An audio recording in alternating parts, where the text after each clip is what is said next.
tired. I made this video earlier, a few hours ago, but I'm doing it again. Today I'm going to talk about Enneagram because I'm obsessed with learning my personality because I'm strange. Earlier in the week, I uploaded a video about talking about being an ENFP, even though other people probably wouldn't perceive me as one. So I decided to take an Enneagram. And this is basically what I came up with. It seems to be that I have taken many different Enneagram tests. The most recent ones I've taken, one has described me as an Enneagram 5, and the other gave me a tritype Enneagram of a 4, 5, 9. But I actually was reading on the characteristics of a 4, 6, 9, and I actually relate more to that. I relate up to both 4, 6, 9 and 4, 5, 9. So what I decided to do was just the comparative archetype on Personality Cafe, and even though that's probably not the most reputable site, but I just wanted to, read off some of the discussions that we're having on here and see if I relate to any of that. So we got comparing 4 and 9 archetypes. So they have 4, 5, 9 archetype, 4, 6, 9, and 4, 7, 9 archetypes. 3 tritypes concerned with having 4 and 9 fixes are 4, 5, 9, 4, 6, 9, and 4, 7, 9 are displaying those behavioral and psychological patterns such as envy and sloth, which merge into feelings of lacking something that others may have, but the ego somehow refrains from actively to get it for themselves. That sounds very fucking familiar. So nature of the lack in behavior can be heavily influenced by the instinct stacking sequence. For instance, I feel lacking in areas that I know that I probably am not even lacking in. Like, for instance, there's a lot of people on YouTube, on the internet, period, talking about similar things that I'm talking about. Yet it's taken me years in order to put myself out there. The next thing is, it says you're double withdrawn. It's a double withdrawn stance. The need for saving your personal energy and staying away from overwhelming stimulation is increased. Yes, soft, gentle, pliable outward energy. Yeah, that's why people like me for whatever reason. And they have some kind of passive or feminine energy even when identifying as male. I wouldn't know. I identify as a female. So it's funny to me because a lot of people would probably say that I have masculine energy. So maybe it's masculine as a female. The next thing is sensitivity of the 4 fix is tempered with 9's need for harmony. So people who identify as 4s and 9s want people to be around them to be happy because it really affects them. I feel like 4s and 9s probably tend to be empaths. That's just my theory. There are tensions between them two, the need to express or self-express while not creating conflict in doing so. So yeah, I feel that very deeply because I've always been a person that would like to express myself. But I've always been a person that also doesn't want to disturb the peace because I've never really been, especially growing up, I never really had like a peaceful situation where I felt at entire peace because the people around me weren't at peace. So I feel like that was my main defense mechanism back then, especially growing up, wanting to be a people pleaser because I wanted people to be happy because I just wanted some type of peace in life. The thing it says, these people most likely want to suffer in silence and keep to be agreeable, non-domineering stance at all times. That's another thing, like was connected to what I was saying before. So let's compare the 4, 5, 9s with the 4, 6, 9s energy levels. It says 4, 5, 9s are triple withdrawn. They have the least amount of conscious energy and probably the least willing to spend it in a carefree way. 4, 6, 9s are kind of in between the 4, 5, 9 and 4, 7, 9. The 4, 7, 9 are the most outgoing.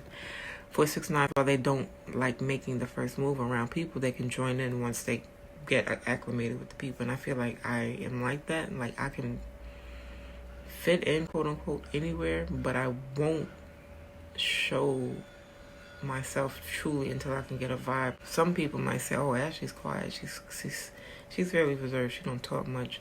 Other people be like, "Ashley's fucking silly. She's goofy. She talks a lot, but she is quiet sometimes." It just really depends on if I'm comfortable with you, and that's just, I feel like I connect to the 469. General behavior. 459s have a hard time exerting their thoughts and feelings to people. Probably, I think they meant expressing. I don't know. They need regular quiet time in order to recharge and feel at ease with their environment. Because of this, they can appear invisible, forgettable, and distant. One big exemption is the social subtype of this person, which can look more outgoing, but only in specific times and places, and will typically choose to talk about their preferred topics of interest. I kind of relate to this. So, the 469 archetype are visibly more anxious and unsure about themselves and their environment. They, unlike the 459s, can look shy and wait for others to be included, but generally displays a more friendly and approachable attitude. Now, this is probably what people looking in will probably see me. I would assume that I seem colder, but people say that I seem like a warm person. I don't know. The warmest subtype with this archetype is probably the self-preservation 469, which could look very submissive and timid at first. I don't know if I look timid, but I've seen that I've looked like I was warm, yet serious at the same time. So I feel like I'm a mixture between 459 and 469 behavior-wise, which is probably not a thing that can happen, but I don't know. I'm still figuring things out here. Of course, I had to do something else and got preoccupied, so I gotta finish this now. We're gonna finish this. 459s are more withdrawn than 469s are. Allegedly. But like I said, when I'm in a depression or when I'm just very low in life, I feel like I'm more outwardly showing that I'm a 459. But when I'm in a better place, I think people would look at me and say, "Oh, she's a 469." So a lot of times it says on here you can get mistyped. I'm tired. I'm so sorry, guys. And I tend to want to have everything to be perfect. So usually I just don't get anything done. This is just going to have to get done. Types, right? Social 4s with a 459 or a 469. Tritype may look like a 479 because of this tendency to be a bit more outgoing and seeking for social niches in their interests, etc., etc. That's what my goal is. I want to be a 479. I want to be more outgoing. I want to not be as drained by certain types of people, but that's like my goal, is to be a 7 with a 479, I guess, in the nearest of future. 459s, MBTIs, are usually INFPs, which I tested for, INTPs, and INFJs. 469s, most common. SFPs are common in 469s also, INFPs also, and INFJs again.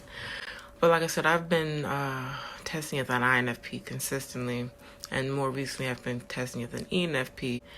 The functions of an ENFP, because of them being less decisive and more unorganized, I feel like I'm more of an ENFP. I'm an ambivert, like I'm 50-50, so that's why I'm having a lot of issues figuring stuff out. Because I don't think anybody's 100% introvert or 100% extrovert. Everybody has, a level. My level's just at the cusp where I'm like, you can't tell.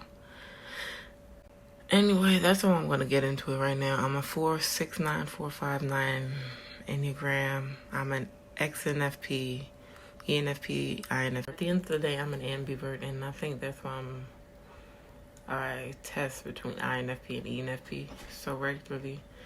More recently, it's just been consistently ENFP, whatever, but I relate more to the functions of the ENFP, like I said, because I'm disorganized and everything. But I'm also an ambivert, and it's hard to understand, because sometimes I like to be around people, but sometimes I don't, and that sometimes is more often than not. But at the same time, I still do like to be around people, just not as much. Sorry for this terrible, slow, thing. I'm tired today, but I wanted to get this uploaded. If you guys are having trouble figuring out what your Enneagram type is, or if you haven't figured out your tritype, or you're having the same issues as me, as I am, I'm going to make videos about the different, just how I've dealt with my personality type growing up, going through life and all that type of shit. I'm going to make more videos acknowledging that type of thing. I'm going to actually make videos learning the cognitive functions of, each Myers-Briggs personality type, each one of this, which I think is a lot more accurate. So, yeah, I'm going to be looking into that. I'm going to be looking into just a lot of different crazy ways of how I be thinking about things, because I am so strange, I feel like. And I just need an outlet to let my thoughts go, as well as, maybe connect with people who think the same way or similar as I do, or connect with people who don't think like I do at all. But if you can be respectful, maybe we can, learn some things from each other. Anyway, I'll see you guys next time. I hope you like, comment, and subscribe. Bye.